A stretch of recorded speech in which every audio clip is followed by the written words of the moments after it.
معزز سامعین گرامی قدر، آج صبح جمعے میں اس بات کو شروع کیا تھا کہ رمضان کا مہینہ یہ درس بھی لے کے آتا ہے کہ بندہ اللہ رب العزت کی بارگاہ میں آ کے گڑ گڑائے، روئے، اپنے گناہوں کی توبہ کرے تاکہ اللہ رب العزت اسے جہنم سے آزاد کر دیں۔ اور رمضان کا مہینہ جہنم سے آزادی ہی کا مہینہ ہے، اور بنیادی طور کے اوپر انسان جب ایک گناہ کرتا ہے تو اس کے دل کے اوپر سیاہ نقطہ پڑ جاتا ہے۔ وہ سیاہ نقطہ ایک گناہ دوسرے گناہ کو آسان کرتا ہے، اور ایک نقطہ دوسرا نقطہ لے کے آتا ہے، آہستہ آہستہ پورا دل کالا سیاہ ہو جاتا ہے۔ اسی طرح ایک نیکی دوسری نیکی کو آسان کرتی ہے، ایک نیکی دوسری نیکی کا رستہ بھی دکھاتی ہے اور دوسری نیکی کو آسان بھی کر دیتی ہے۔ جس طرح گناہوں کو کھینچتے ہیں، نیکیاں نیکیوں کو کھینچتی ہیں۔ اسی وجہ سے کبھی کبھی گناہوں کی کثرت کی وجہ سے دل بیمار پڑ جاتے ہیں، فی قلوبہم مرض، مریض ہو جاتے ہیں، اور وہ مرض کئی مرتبہ اس حد تک بڑھ جاتا ہے کہ وہ مرض نفاق کی سٹیج پہ پہنچا دیتا ہے اور انسان کا ایمان ضائع ہونا شروع ہو جاتا ہے۔ فی قلوبہم زیغ، ان کے دلوں کے اندر کجی آنا شروع ہو جاتی ہے، کلا بل رانا، یہاں تک کہ دل زنگ آلود ہو جاتے ہیں۔ جب دل زنگ آلود ہو جاتے ہیں، یہ سارے کے سارے معاملات ہوتے گناہوں کی وجہ سے ہیں، اور آہستہ آہستہ ایمان دلوں سے نکلنا شروع ہو جاتا ہے، گناہ کے بعد گناہ، طریقی کے بعد طریقی، اندھیرے کے بعد اندھیرا بڑھتا چلا جاتا ہے، دلوں کے اوپر مہریں لگ جاتی ہیں، دلوں کے اوپر قفل پڑ جاتے ہیں۔ افلا یتدبرون القرآن ام علی قلوب اقفالها، دل قفل، ایسے دل لاک ہو جاتے ہیں، اور یہ لاک اور یہ قفل اور یہ تالے کھولنے کی ایک ہی چابی ہے، اور وہ چابی استغفار ہے، وہ چابی توبہ ہے۔ بندہ توبہ کرتا ہے، تالا کھل گیا، یہاں تک کہ ایسی کیفیت بھی نعوذ باللہ آ جاتی ہے کہ حاتم اللہ علی قلوبہم، دلوں کے اوپر پھر اللہ تالوں کے بعد، آپ کے عام مشاہدے کی بات ہے، سمجھنے کی، غور و فکر صرف کرنے کی ضرورت ہے، قرآن کی آیات سمجھ آ جائیں گی۔ تالا لگتا ہے کئی مرتبہ، کسی دروازے کو تالا لگانے کے بعد محکمے والے آتے ہیں اور اس کے اوپر کیا لگا جاتے ہیں؟ سیل، مہر لگا دیتے ہیں کہ اب یہ کھلنے والا نہیں ہے۔ خاتم اللہ، اللہ بھی مہریں لگا دیتا ہے تالے لگانے کے بعد دلوں کے اوپر، اور وہ مہر بھی اگر کھلے گی کس سے کھلے گی؟ توبہ اور استغفار سے۔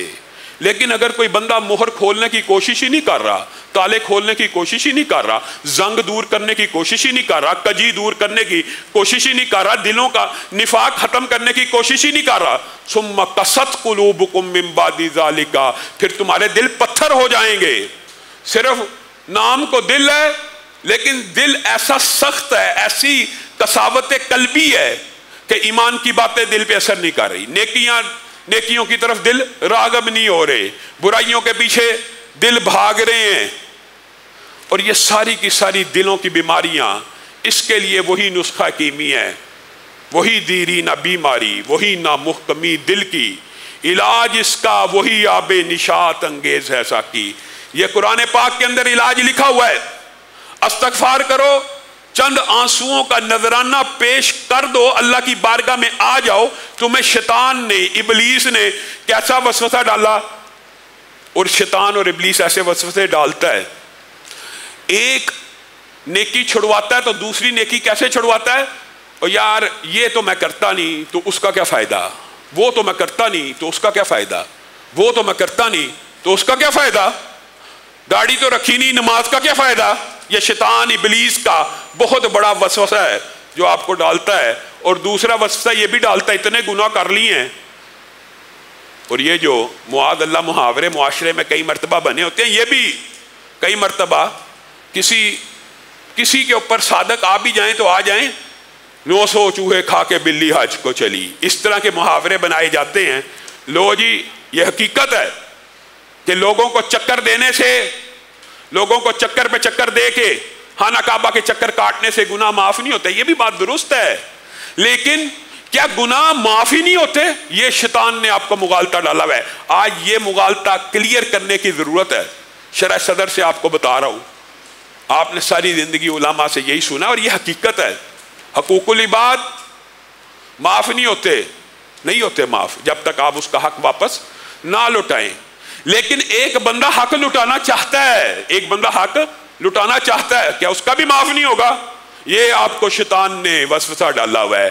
ایک بندہ کسی کو حق اس کا واپس دینا چاہتا ہے, اس کے پیسے حقیقت میں دل سے واپس دینا چاہتا ہے, اور ایسی صورت بن گئی ہے کہ واپس نہیں کر سکا یا اس کے وارثین نہیں, تو اب گناہ معاف ہی نہیں. یہ شیطان کا وسوسہ ہے. حقیقت میں کسی کی حق تلفی کی ہے, دل میں احساس ندامت آ گیا ہے, اب وہ حق لٹانے کا متلاشی ہے, پھر بھی گناہ معاف نہیں. یہ کسی مولوی نے آپ کو غلط سبق پڑھایا ہوا ہے, اور یہ میں اپنی طرف سے نہیں کہہ رہا.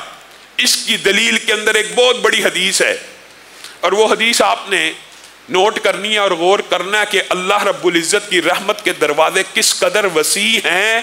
جس طرح حقوق اللہ بھی اللہ رب العزت معاف فرما دیتے ہیں, اسی طرح صدق نیت سے بندوں کا حق ادا کرنے کی نیت موجود ہو, کوشش ہو, صحیح ہو, تگو دو ہو, تو اللہ تعالیٰ وہ حقوق العباد بھی معاف فرما دیتے ہیں. یہاں تک کہ اس بندے کو اگر حق نہ بھی ملا ہو تو اللہ تعالیٰ کل قیامت کے دن اس بندے کو ایسے راضی کر دیں گے, اس بندے نے توبہ کر لی, اخلاص نیت سے کوشش کر لی, تگو دو کر لی, محنت کر لی, اب اس کے اوپر کوئی عذر باقی نہیں رہا. اللہ رب العزت ایسے حق کو ادا کرنے والے کے بارے میں کل قیامت کے دن کیا فرمائیں گے؟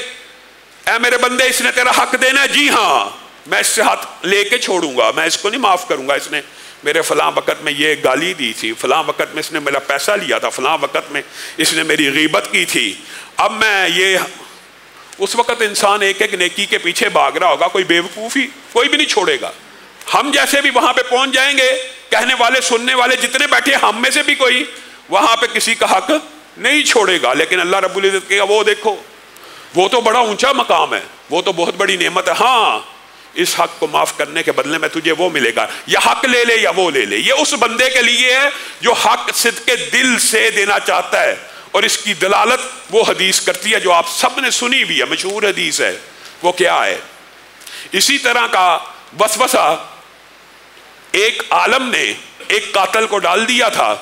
99 قتل کیے, لوگوں سے مشورہ کیا کیا میری توبہ ہو سکتی ہے؟ فلاں عالم کے پاس چلے جاؤ, اس سے مسئلہ پوچھو, شاید کوئی گنجائش نکل آئے.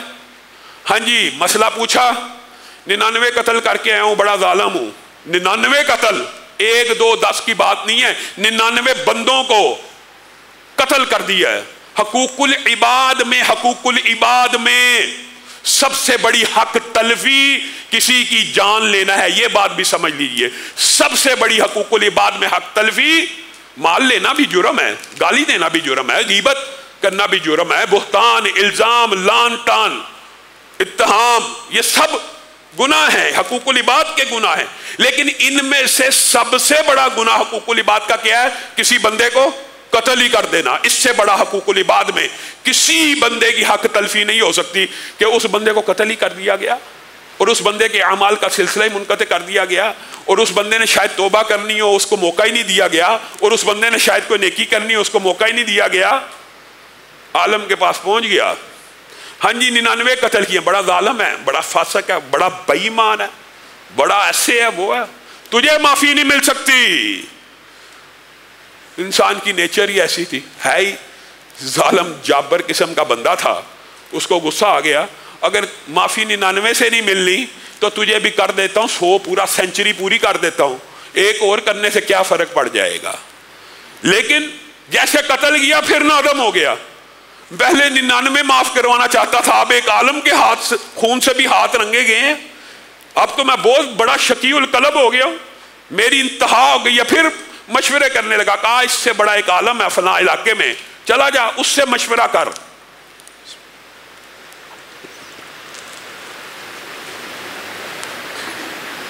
اس سے مشورہ کیا, اس کے پاس پہنچا, پوچھنے لگا 100 پورے کے پورے قتل کر آیا ہوں اور اعتراف کرتا ہوں گناہ کا. یہ بات بھی یاد رکھیے, توبہ کی قبولیت کے اندر ایک شرط محدثین نے اعتراف جرم بھی بتائی. اعتراف جرم کر لینے کے بعد اللہ کی بارگاہ میں آنا. ہمارے معاشرے میں سب سے بڑا المیہ یہ ہے, گناہ کرتے ہیں, برائی کرتے ہیں, اعتراف نہیں کرتے.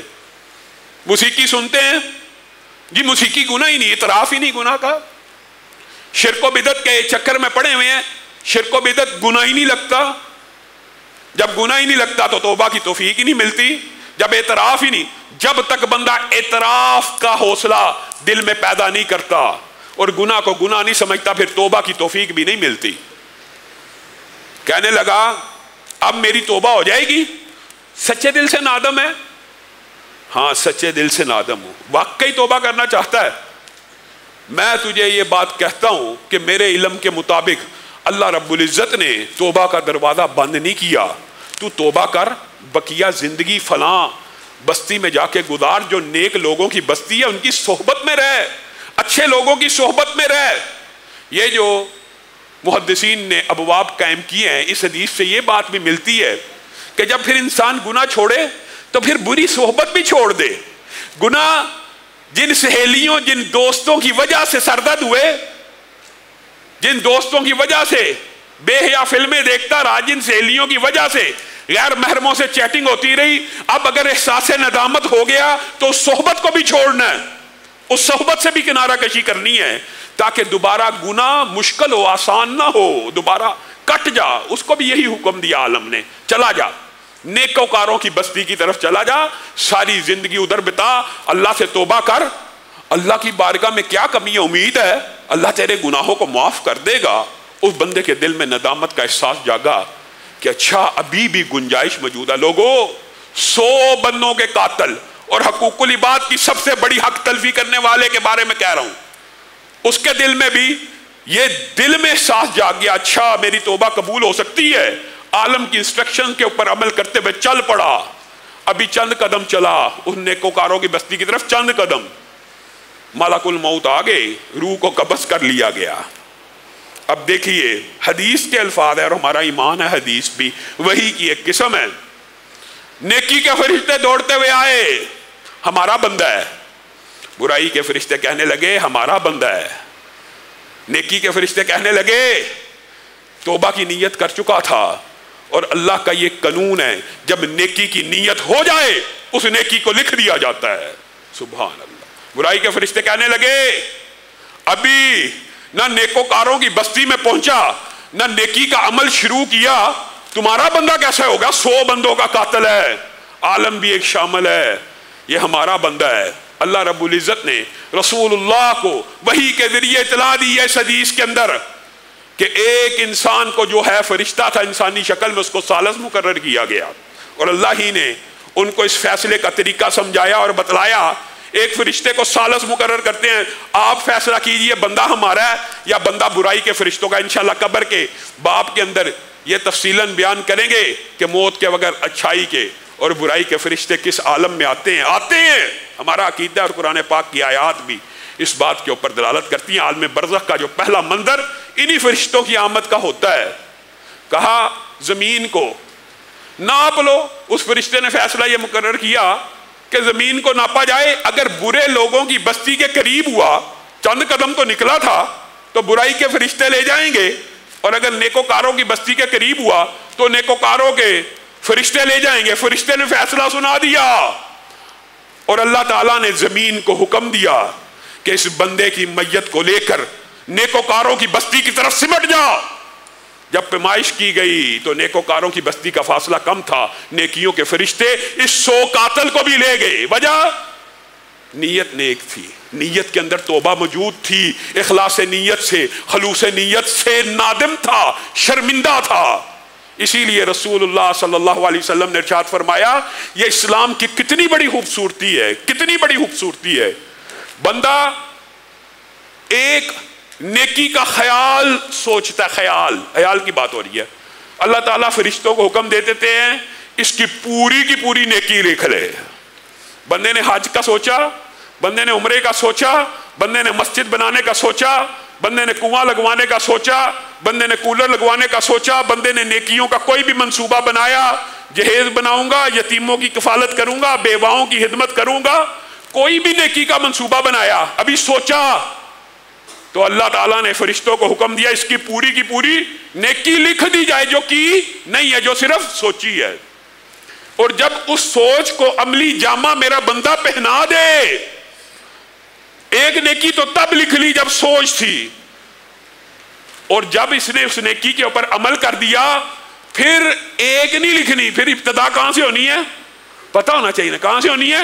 10 سے، ابتدا 10 سے۔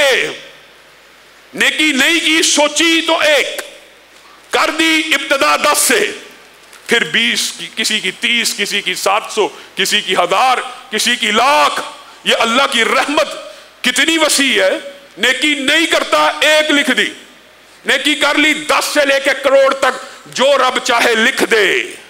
اور بندے نے برائی کا خیال سوچا، میں یہ کام کروں گا، میں یہ بے ایمانی کروں گا، میں فلاں مال کھاؤں گا، میں فلاں چکر چلاؤں گا، میں فلاں واہیات کام کروں گا، خیال سوچا۔ اللہ نے فرشتوں کو حکم دیا اس کا گناہ مت لکھو، ابھی خیال ہے، ابھی خیال ہے، اس کا گناہ مت لکھو۔ وہ خیال سے بعد آ گیا، گناہ کی پلاننگ کی، میں یہ گناہ کروں گا، میں فلم دیکھوں گا، میں ٹی وی ڈرامہ دیکھوں گا، میں گانا سنوں گا، میں غیر محرم لڑکی کو دیکھوں گا، میں غیر محرم لڑکے سے چیٹ کروں گی، بات کروں گی، پلاننگ کر لی۔ اللہ نے ابھی تک گناہ نہیں لکھا، اور پلاننگ فیل ہو گئی، اور پلاننگ کے اوپر عمل درآمد نہ ہو سکا۔ 20 سے زائد صحیح روایات کے الفاظ کا مفہوم آپ کے سامنے رکھ رہا ہوں۔ پلاننگ کی، گناہ کی، گناہ نہیں لکھا گیا، اور اس گناہ سے رک گیا، یعنی ابھی نیت بنائی ہے میں فلاں گناہ کروں گا، میں فلاں برائی کروں گا، تو اللہ تعالیٰ نے فرشتوں کو حکم دیا اس کا گناہ مت لکھو۔ اب یہ پلاننگ فیل ہو گئی، اس پلاننگ کے اوپر عمل درآمد نہ کیا، اللہ نے فرشتوں کو حکم دیا اس گناہ کو نہ کرنے کی بھی نیکی لکھ دی جائے۔ خیال گناہ کا سوچ رہا ہے، خیال گناہ کا سوچ رہا ہے، اور اس کو نہ کرنے کی بھی اللہ کے حکم کے مطابق یہ ہے کہ نیکی لکھ دی جائے۔ اور اگر گناہ کر لیا تو ابتدا کہاں سے ہوگی؟ 1 سے، 1 گناہ لکھ دیا جائے جو اس نے کیا ہے۔ اور امام البانی نے ایک حدیث کو صحیح لکھا، اور دیگر محدثین نے اس کی سند کے اوپر اعتراض کو اٹھایا ہے۔ وہ کیا ہے؟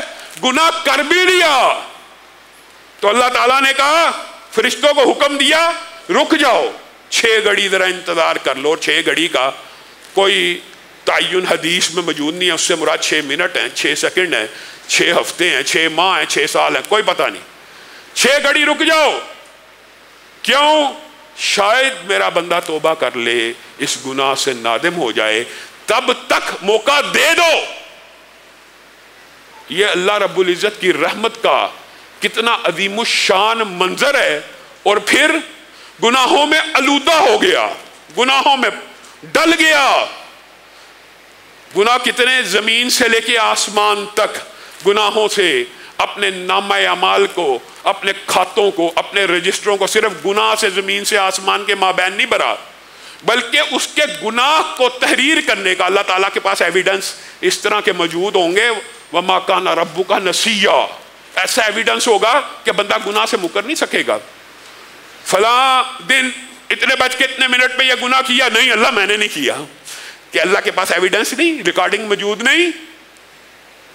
اللہ تعالیٰ کے پاس ایسی عظیم الشان ریکارڈنگ ہوگی کہ رجسٹر بھرے ہوئے ہیں کہ اس وقت کیفیت کیا تھی، اس وقت سورج نکلا ہوا تھا، اس وقت لمحہ یہ تھا۔ نہیں یقین، یہ دیکھ لے اپنی ویڈیو، یہ دیکھ تو کیا اس دن کر رہا تھا۔ یہ جو رجسٹروں پہ تحریر ہے، یا جو کیسٹیں بنی ہوئی ہے، یا یہ ریکارڈنگ ہے، صرف گناہ نہیں، زمین سے آسمان تک گناہ نہ بھرے ہوں، بلکہ اس بندے کے کھاتے زمین سے آسمان تک بھرے ہوں۔ اور اللہ رب العزت کی بارگاہ میں آ کے کیا کہ اللہ میں اپنے گناہوں کا اقرار کرتا ہوں، بڑا ظالم ہوں، اپنی جان کے اوپر ظلم کر دیا، مجھے معاف کر دے، تو اللہ رب العزت سارے کے سارے گناہوں کو معاف کر دے گا۔ ان الحسنات یذہبن السیئات، اللہ تعالیٰ اس استغفار کی اور توبہ کی نیکی کی وجہ سے گناہ کو معاف کرے گا۔